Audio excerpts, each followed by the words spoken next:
Hi, everybody. It's Dr. K from Holistic Minds. I want to share with you about childhood behaviors. Childhood behaviors and how it impacts all of us. Now, I work with the children who have the most intense behavioral issues, but a lot of what I do is actually completely relevant to the rest of you because all of us have children who at some point in time face behavioral issues. Along with, we want them to have great attention, we want them to be emotionally balanced, we want them to be healthy, we want them to be strong, we want them to be resilient. So this conversation actually is relevant to all of these things, even though what I do is really focused on children who have severe behavioral issues. Now, a lot of this we call normal, right? We say, well, kids just have behavioral issues. Kids just act out. Kids just tantrum. Kids just have these things. They're quick to anchor. This is all normal. What if that is only partially true? What if we call something normal because we don't know what else to call it, and therefore, because we don't know what else to call it, we say, well, it is just how it is. And that is part of what I want to bring to your attention, because don't get me wrong, kids can have behavioral issues, they can have emotions, they can have tantrums, they can act out because they don't know how to articulate what is bothering them. But what if that is only part of the discussion? What if that is 50% or even 60% of the discussion? That means we're missing 40 to 50% of the discussion. And part of what I do is understand what causes children to have intense behavioral issues. We're talking kids that want to throw themselves out of moving cars. My job is to understand why they suffer, but this also has relevance to you because there's so many other things that can be impacting your child. Now, I want to share with you a story about Sarah. This is a real patient of mine, and she came to see me because she wasn't growing well. She was having developmental issues, and as a sidebar, she was having a host of different behavioral issues, quick to anger, irritable, blah, blah, blah. But the main reason why mom came to see me is because she was weak, she was struggling to function. She was in occupational therapy, but every time she would do the occupational therapy, she would literally fall apart after it and wouldn't want to move for hours. And this child was just really, really struggling. And, the part that was really interesting is seeing how it all came together because, early on in 5-6 months of life, this little girl fell to the first percentile of weight and growth. And the pediatrician was just like, well, I guess this is just how it is for her. This is just her. And this is the story. Everything has been like, well, I guess this is just what it is for her. It's normal. Everything is normal. We don't see anything. And what was interesting is no one caught on to the fact that this little girl would regularly gag on food, or it takes her 45 minutes to finish a meal. Why would that impact growth that would impact behavior, right? And when she would have big emotions, well, it's just she has big emotions. This little tiny person has big emotions. And if she gets upset and frustrated easily, well, that's just Sarah. That's just how she is. And if she has tantrums that would sometimes last 20 minutes, well, that's just Sarah. And this has been the story. No one said, well, something is going on causing this little girl to gag. There's something going on that's causing this little girl to be in the first percentile. There's something going on that's causing her to have all of these weird emotions. And, the story went on and on. Mom would try to drop her off at school, and literally she would just lose her mind for 20 or 30 minutes because mom was leaving her. You want to talk about separation anxiety? This child had separation anxiety that would shoot her to the moon. And mom was literally feeling like she was walking on eggshells all the time. And she'd been told that all of this was just normal. This is just normal. This is just how Sarah is. And you know what? If we don't know how to look at these things that happen to children, how can we say, well, there is something going on? Well, if we say there's something going on, we better be able to explain it. And that's the issue. Regular pediatricians are not given the tools to look at all of these things holistically. They know how to identify catastrophes. They know what will kill Sarah, but anything outside of catastrophe, regular pediatrics doesn't have entirely tools to understand all of these different elements. And that's why I've done a decade and a half of training. I've done this training because I need to understand what happens to these Sarahs, because I want to help them at a very, very desperate level. Now, what did I see when I was looking at Sarah? Well, what was causing this little 5-year-old to still have trouble going downstairs? Why would she crash after occupational therapy? Why would she tire with every single little thing? She has a metabolic disorder. She can't produce energy efficiently. And if she can't produce energy efficiently, guess what happens to this thing? The most energy intensive organ in the body. This. What else is an energy intensive organ? The adrenal glands are, the liver is. Every single organ is in some way impacted by our metabolic functioning. So if her metabolic functioning is off, not only is she physically weak, she's mentally exhausted all the time. Imagine having the flu. Think of what it felt like to have the flu. And having the flu is your everyday experience of life.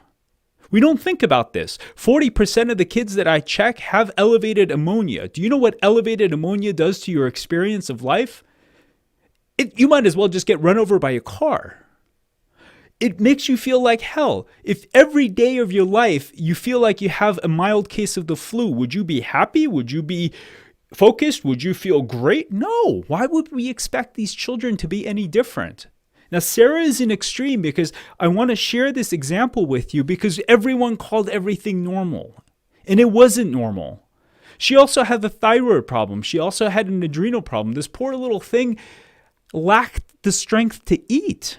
Because you know what else is a metabolic organ? The mouth, the tongue. What is the tongue? It's a big old muscle.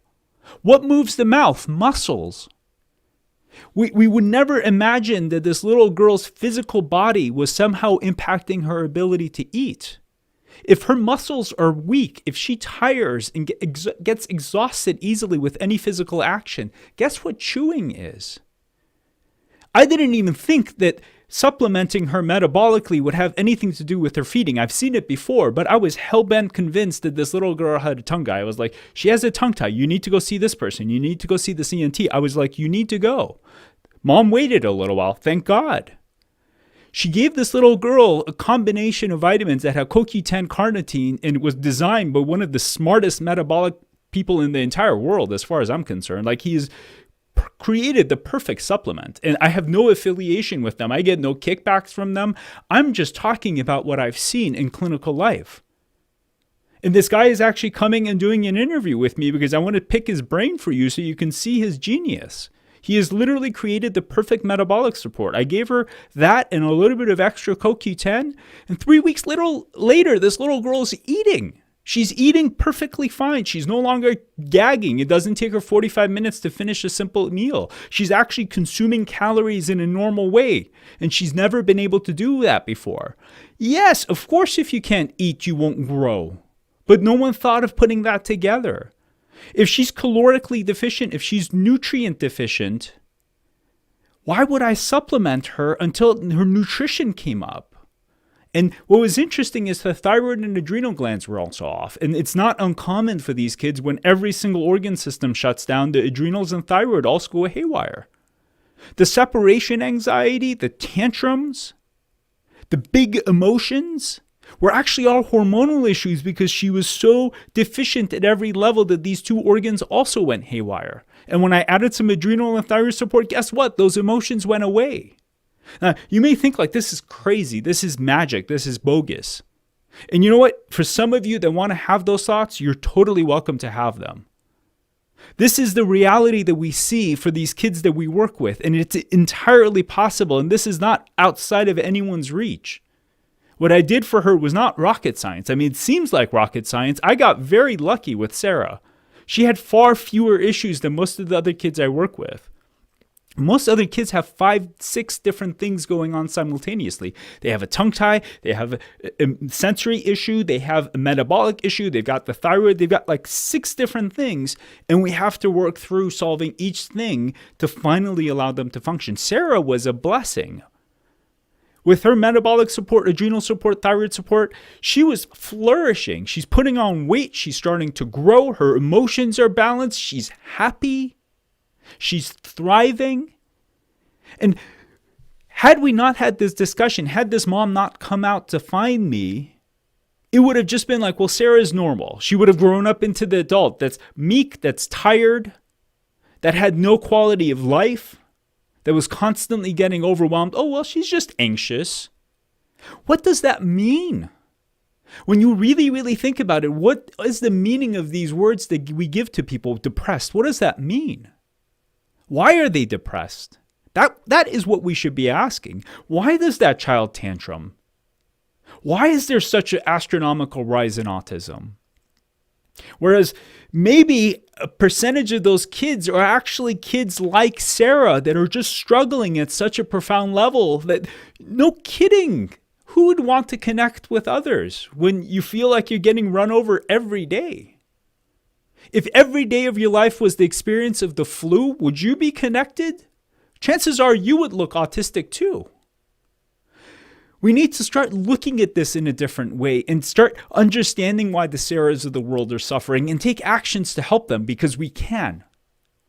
And anyone says that we can't, unfortunately, doesn't understand what is actually going on, because when you bring the right team of people together, and this isn't just a solo act for me, and it shouldn't be a solo act for anyone, because sometimes you need the OT, sometimes you need speech, sometimes you need ENT, sometimes you need people to help you detox, sometimes you need a nutritionist. And when we think about what it means to give a child the rest of their life, because it isn't just about fixing one thing so the kid is a little bit better. I don't take regular ADHD cases because you know what? Those kids get taken care of with just a simple Adderall. I actually stopped seeing regular cases of ADHD because I'm like, you know what? Sorry, it's not worth your effort to do all of these things for your child to concentrate a little bit better when you can give them a pill. And most families don't want to do the work. But for these kids that are truly suffering, it is amazing what we can do for them.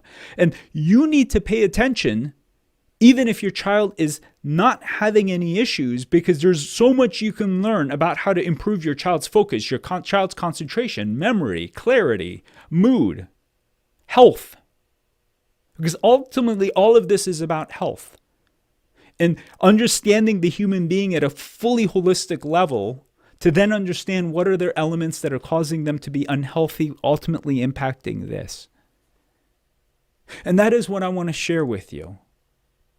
And that is what I hope you can share with others so we can spread the word, because this is entirely possible. I want to expose you to all of these insanely smart people that are doing incredible things, and for you to hear from them what is actually possible.